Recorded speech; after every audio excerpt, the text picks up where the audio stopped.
You are welcome to another edition of your program, Project Nigeria. Today on Project Nigeria, I have a distinguished guest on the platform. He is Senator Magnus Abey, representing the people of Rivers Southeast in the Nigerian Senate. He is also the chairman of the Senate Committee on Petroleum Downstream. Distinguished, you are welcome to Project Nigeria. Thank you very much. I'm glad to be here. I want us to set record straight on this platform. Specifically January 12th this year, you were alleged to have been shot. People are saying it's just a mere allegation. But I want Nigerians to hear from you, or the people around the world to hear from you. Were you shot? Well, first let me thank you for the interest that you're showing in Nigeria, and it's what is happening to us Nigerians. On the 12th of January this year, we had a rally that was supposed to take place at the School of Basic Studies. It's now called CAS in Rumola, Port Harcourt. As everybody in Nigeria knows, there was a crisis. There's been a crisis in Rivers State arising out of a determination of the federal government at the time to overthrow the Rivers State government by force of arms. And as part of those situations, any gathering that had any kind of affiliation or relationship to the Rivers State government was being physically attacked by the police. As a senator of the Federal Republic of Nigeria, when I heard what was happening, policemen were pulling down canopies, destroying equipment, shooting tear gas around the whole neighborhood, I decided that as a senator, not just a senator, a friend of the police, because I've always had a very excellent relationship with the police, that I would go there to try to appeal to them. And I went there, and then, believe it or not, I was attacked by the police themselves. You know, shots were fired, tear gas canisters were fired indiscriminately, physically at me and others that were there with me. You know, just going there to try to talk to them. And I was hit in the chest. And I was rushed from there to the hospital. And then from there, I went to the UK for a cardiovascular examination. And actually, the results showed that, but for the grace of God, it is possible that I could have had a very, very serious problem arising out of the incident of that day. But I wasn't perforated by a live round. Yes. Although at the time of the incident, I really had no means of knowing exactly what had happened to me at that time. But I was hit by a blunt shot, and from what we saw on television, it was a rubber bullet. But the camera man that was with me, his camera was destroyed, the young boy was beaten up and all that. So those footages, we don't have them. If I may ask from you, sir, what does it pertain to our growing democracy? Well, first is everybody has expressed concern about the use to which, the extent to which the security forces are being used or will be used by politicians in the 2015 elections. And I think that what happened in Rivers State during that period under the former Commissioner of Police is enough of a danger signal to the country. The attitude of a lot of people in the ruling party and the government seems to be that the opposition is a problem to Nigeria. But that is not correct. Without opposition, there is no democracy. What makes Nigeria a democracy is the presence of opposition. If you have a country where people vote, but you have only one party, like in China or in some other countries in the world, they are not regarded as democracies. The reason a country is regarded as a democracy is because there is opposition. And the opposition is a key institution of a democracy. That's what democracy means, where everybody submits to the rule of law. So I think that that attitude in the Nigerian ruling elite, that attitude of the government, and that attitude that they are subtly trying to transfer to the institutions of state, as if the opposition is the enemy of the state, or anybody who is in opposition is we just need to curb it before it gets too far. Because if it gets too far, the end result is that we'll destroy our democracy, and we simply cannot afford that at this stage in our national development. There are confirmed report that you dumped the party that brought it to the Senate because the Rivers State governor quit PDP. Why do you cross carpet, or why do you dump the ruling party for the Nigerian main opposition party? First of all, people must understand that all politics is local. And in terms of Nigerian politicians moving from one party to the other, there is nothing new in what is going on here. The only thing that appears to be new is that people are moving from the PDP to the opposition. But people have been moving from all other parties to the PDP, and it's never been an issue. All of a sudden, people want to move from PDP to other political parties, to the APC, and it becomes an issue. As I am now, there are so many cases against me in the court trying to leave PDP. PDP is not a secret court. It's an open political organization that we will join at our free will and live at our free will. And the reasons that we left the PDP, it is not just that our governor wanted to leave the PDP. That's a significant thing. Even the PDP should know that if a governor says he's leaving the party, a governor is not, he's an elected leader of a people. So you talk to, when something like that happens, you should address the concerns of such people, because it represents a significant interest. So somebody a party that will look at the complaints of people, okay, all the things that we complained about in the PDP, is it not the same thing that the party is now struggling to change? It's the same things they are now struggling to change. So that means that all along, people knew that what people were saying was the truth. But because there was no strong opposition, PDP did not care what anybody said or what anybody did or whatever. If they will tell you do this, you don't like it, go away. We feel that if you go, you have nowhere to go anyway, and you cannot win election except you're in PDP. So everybody must stay and take whatever is dished out. But today, by moving to the APC, we have provided a strong and credible opposition to the PDP. So even those who are in PDP are now benefiting from the movement that we have made. But we have moved to APC. All of a sudden, both APC and PDP are now competing to do things right. So Nigeria, no Nigerian, yesterday I was talking to some of my friends in the PDP, and I said, you people should thank us. And this country should thank us for the step that we took.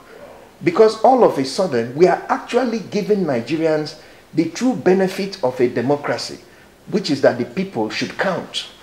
Without opposition, the people don't count, because they know that there is nowhere for you to go. For example, now in 2015, for the first time since the advent of this democracy, the Nigerian people are actually going to have a choice as to who becomes president of Nigeria. Before, once PDP goes into a room, whoever controls the machinery of PDP go into a room and they announce that it is Mr. Johnson, the game is over. And Nigerians know that the game is over. But this time it is not going to be like that. After PDP makes its announcement, the Nigerian people will still wait to hear what APC will say. So for once, everybody is now trying to do something in a manner that will appeal to the common people. We have actually, by creating two strong political parties in Nigeria, we are actually now bringing the benefits of democracy to the Nigerian people. If you even look at what the government is doing, responding to public issues now that APC is here, you can see a difference. It's visible to everybody. By the time something happens today, tomorrow the government is responding. But before something will happen, the whole country will shout itself hoarse and nobody will respond, nobody will answer. What will you do? But today they know that the Nigerian people have an alternative. So everybody is working. And I think that whatever we do, we must never allow this country to go back to a situation where we will not have a strong and credible alternative. Whatever we do, and this is not for me as APC or for anybody, it is for the Nigerian people. We must always maintain a situation where at any given time we have a strong and credible alternative to whichever party is in power. As long as we do that, then the politicians, the leaders, will take the people seriously. When we don't do that, the result, of course, will be a government without ownership. How do you react to this? President Jonathan is from the South. River State supposed to be one of his strengths. And we all know what's happening in River State. The governor is now in opposition. And it's like the brothers are against each other. Well, first is that everybody must realize and acknowledge that very few states in this country supported President Jonathan more than River State. So the vote of he's our son and he's our brother, we gave it to him in 2011. We didn't just give it to him, we gave it to him free. He didn't spend, PDP did not spend 1 naira in River State. Quote me. They didn't. So that obligation to support our brother, we have fulfilled it more than anybody else. It's been done. If the president wants to come back in 2015, he needs to now come to Rivers people, not on the basis of I'm your brother, on the basis of I have been president of Nigeria for 6 years, and this and this and this is what you got out of it.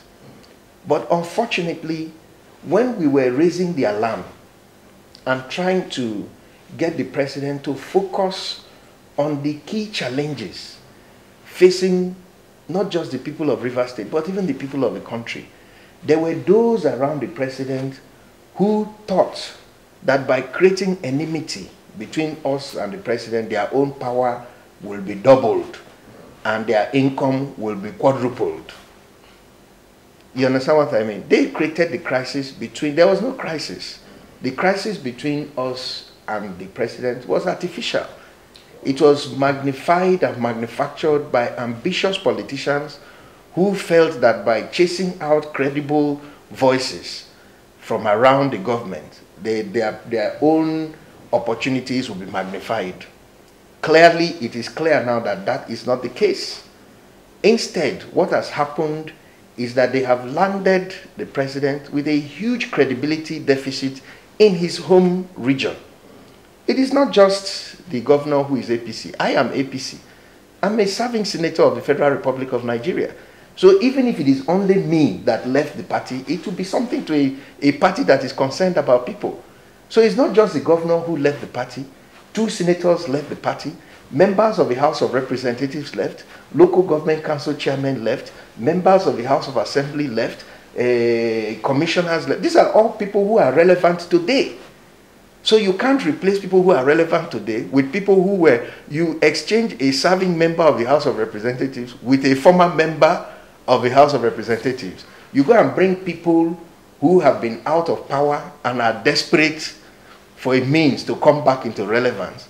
And then you chase those who got elected with you out and try to replace us with people who are not, who were not part of what you were doing. How does that serve the interests of the president? If you remember, some time ago, I wrote an article titled Jonathan versus Amechi, in whose interest, where I tried to draw the attention of the country and the president to the problem that River State will cause politically to the administration. But I was bombarded by insults and abuses and all that. So clearly, all the things that we said and we saw are now visible.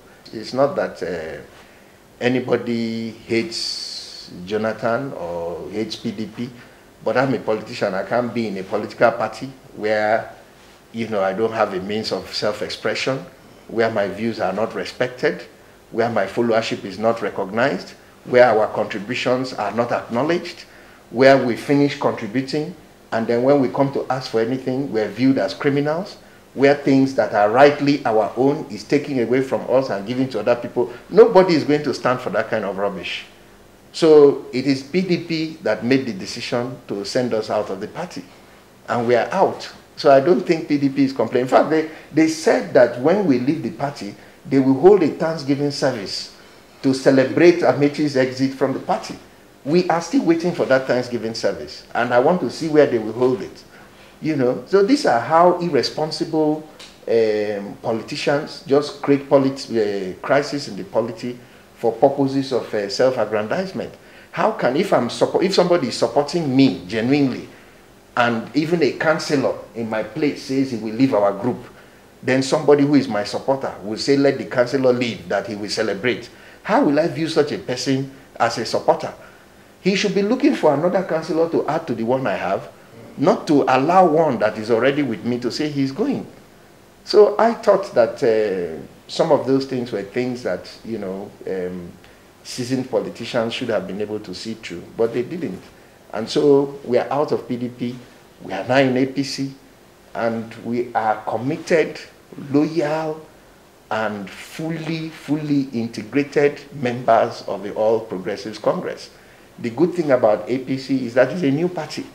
So all of us can claim equal power within the APC as co-joiners, and that's what we are. That's where we are. Very well, the program is still Project Nigeria. We'll be back shortly after the break. I am on the street of Abuja, the Nigerian Federal Capital Territory. Just like any other nation, Nigeria is coping with various challenges, which includes socio-economic issues, unemployment, and insecurity.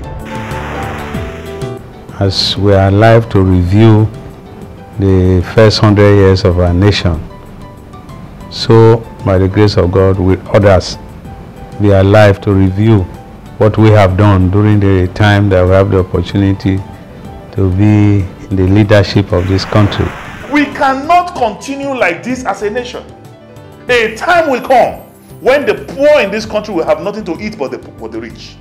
A time will come, those of us who drive on jeeps, it will become dangerous to even drive those jeeps outside. What happened in Libya is smelling in Nigeria. In a quest to provide solution to some of these challenges, here comes Project Nigeria.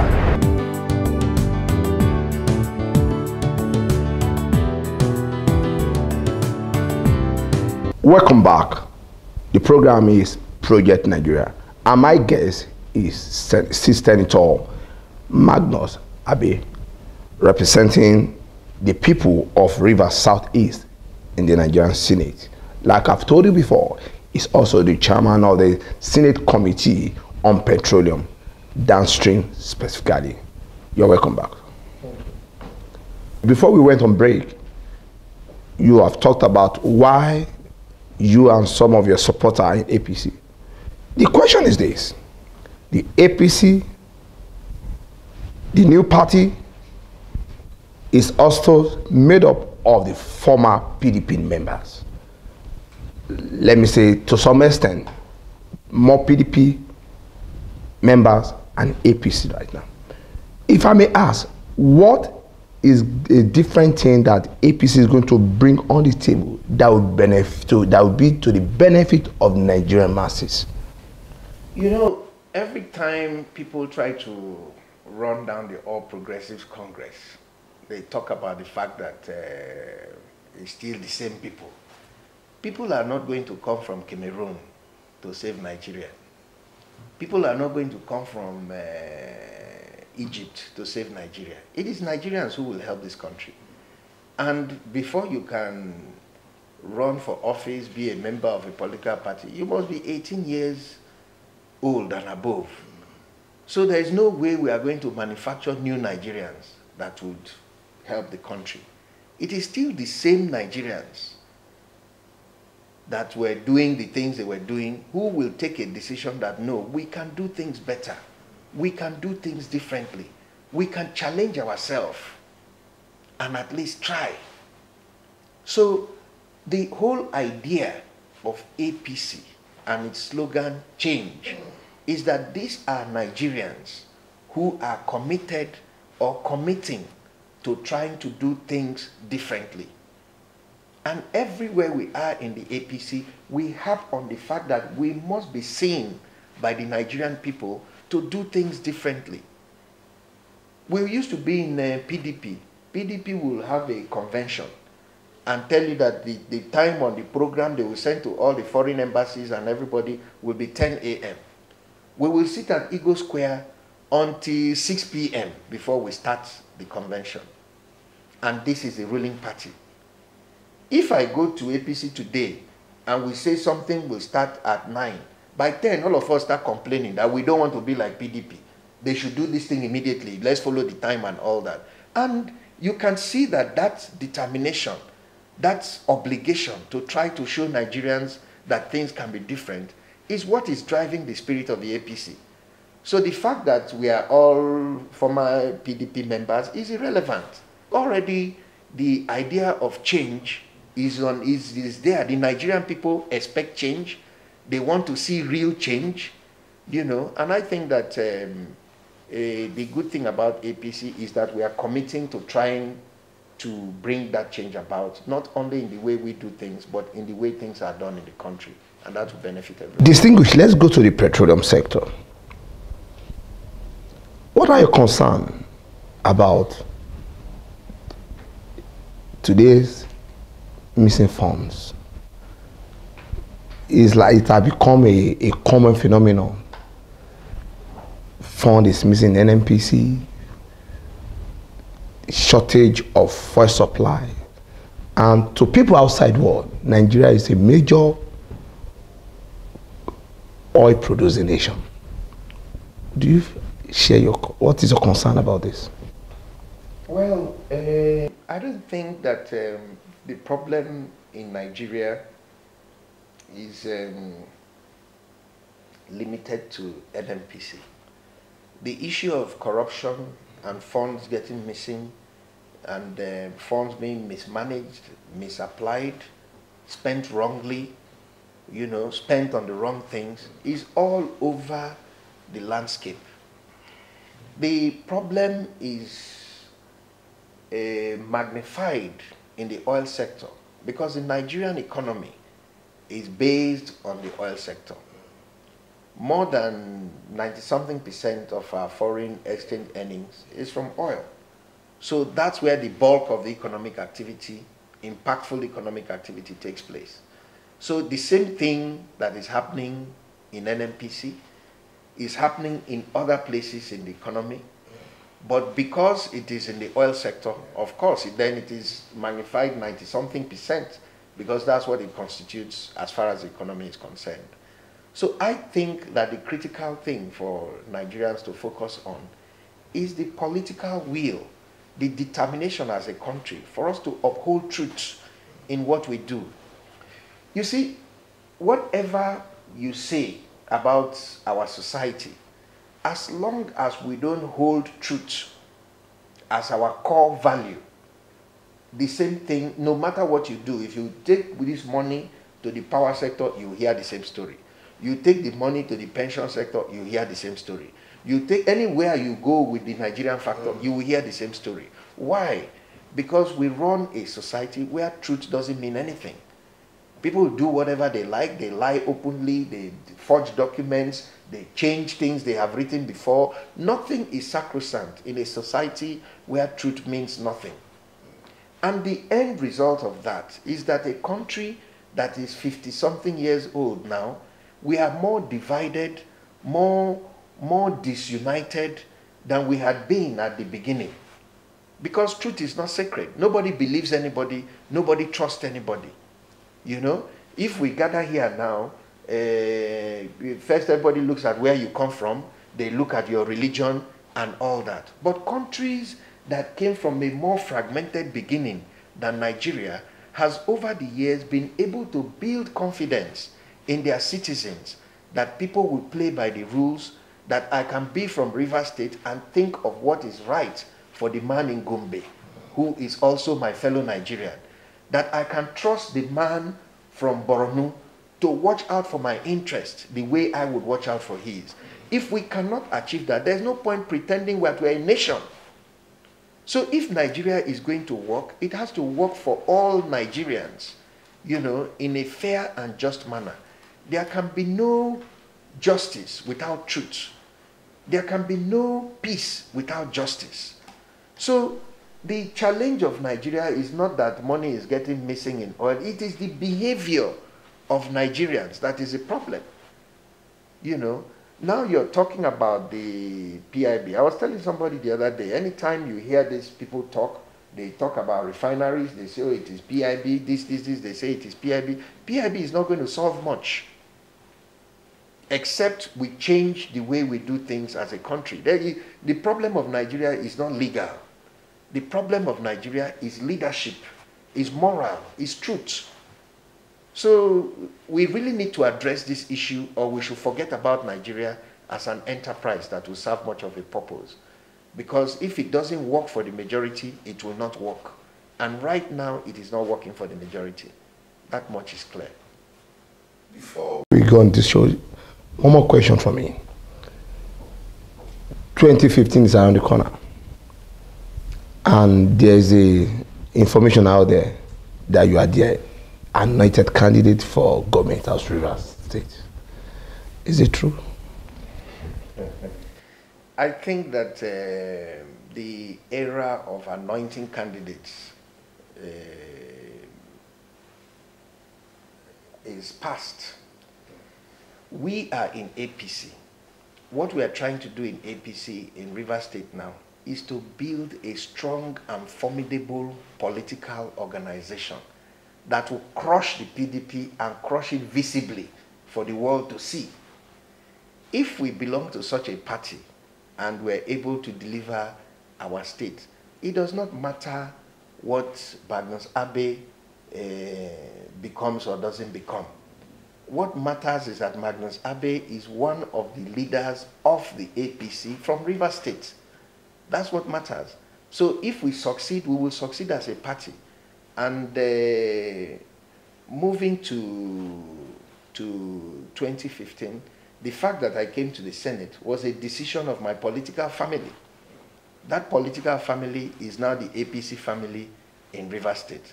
So when the time comes, when we are satisfied with what we have done with the APC, the family will meet and will take decisions just the way we have always taken decisions.